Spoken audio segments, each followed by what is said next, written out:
खरं तर नीरज जाधव खरातच्या ऑफिसमध्ये ऑफिस बॉय म्हणून काम करत होता। नीरजने खरातच्या नकळत ऑफिसमधले 58 सीसीटीव्ही व्हिडिओ मिळवले। नीरजकडून खरातकडे 5 कोटींची मागणी करण्यात आली।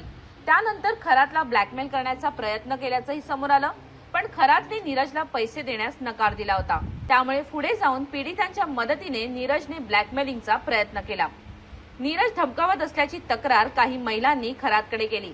यानंतर खरातने या पीडित महिलांना पोलिसांमध्ये तक्रार दाखल करण्याचा सल्ला दिला। नीरजकडून आणखी एका महिलेच्या ब्लॅकमेलिंगचा प्रयत्न झाल्याचं समोर आलंय। खरातला भेटायला आलेल्या महिलेचा व्हिडिओ तिच्या नातेवाईकांना पाठवला असल्याचं समोर आलं। त्यानंतर नाशिकमधील पीडितीने पोलिसांकडे तक्रार केली आणि खरातचा बाजार उठला आणि धागेदोरे जोडले गेले। महिला आयोगाच्या अध्यक्ष रुपाली चाकणकर ते अगदी महाराष्ट्राचे उपमुख्यमंत्री एकनाथ शिंदेपर्यंत असं करत सलग 9 मंत्र्यांची नावं लागोपाठ उघड झाली। नीरज जाधव विरोधात शिर्डीत गुन्हा दाखल करण्यात आलाय। पीडित मुलीला तिचे मॉर्फ व्हिडिओचे स्क्रीनशॉट पाठवल्याप्रकरणी नीरज जाधववर गुन्हा दाखल झालाय। याच नीरज जाधवने कॅप्टन खरातच्या केबिन मधल्या सीसीटीव्ही फुटेज बाहेर आणल्याचं स्पष्ट झालंय आणि त्याला ताब्यात घेण्यात आलंय।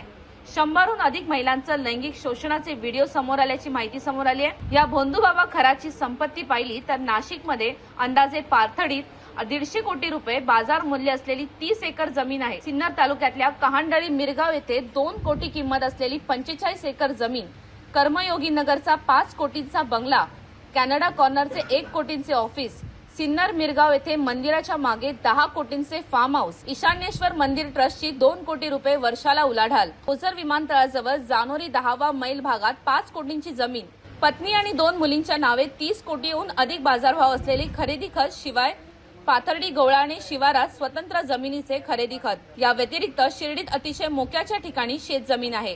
या जमिनीची किंमतही करोडोंमध्ये असल्याची चर्चा आहे। दरम्यान घरात झालेल्या झाडाझडतीमध्ये पोलिसांना 1 पिस्तूल, 3 जिवंत काडतुसे, लाखो रुपयांची रोकड तसंच जिल्ह्यात अनेक ठिकाणी जमिनी असल्याचं प्राथमिक तपासात समोर आलंय। खरात प्रकरणी नेमलेल्या एसआयटी तपासात आता अनेक महत्त्वाच्या गोष्टी समोर आल्याची माहिती सूत्रांकडून देण्यात आली आहे। या प्रकरणी आयपीएस अधिकारी तेजस्विनी सातपुते या घटनेची कसून चौकशी करतायत। कॅप्टन अशोक खरातने अंकशास्त्राच्या आधारे राजकीय नेते मंडळीचेच नव्हे तर प्रशासनातल्या बडे अधिकारी, खाकी वर्दीतल्या वरिष्ठ अधिकाऱ्यांचे भविष्य सांगत त्यांना सोबत घेत जवळपास 200 कोटींहून अधिकची जमापुंजी जमवली असल्याचा अंदाज पोलीस यंत्रणांनी वर्तवलाय। नाशिकच्या या भोंदूबाबा कॅप्टन अशोक खरातच्या या प्रकरणामुळे महाराष्ट्रात तीव्र संतापाची लाट उसळली आहे। वातावरणाबरोबर महाराष्ट्राचं राजकारणही तापलेलं पाहायला मिळतंय।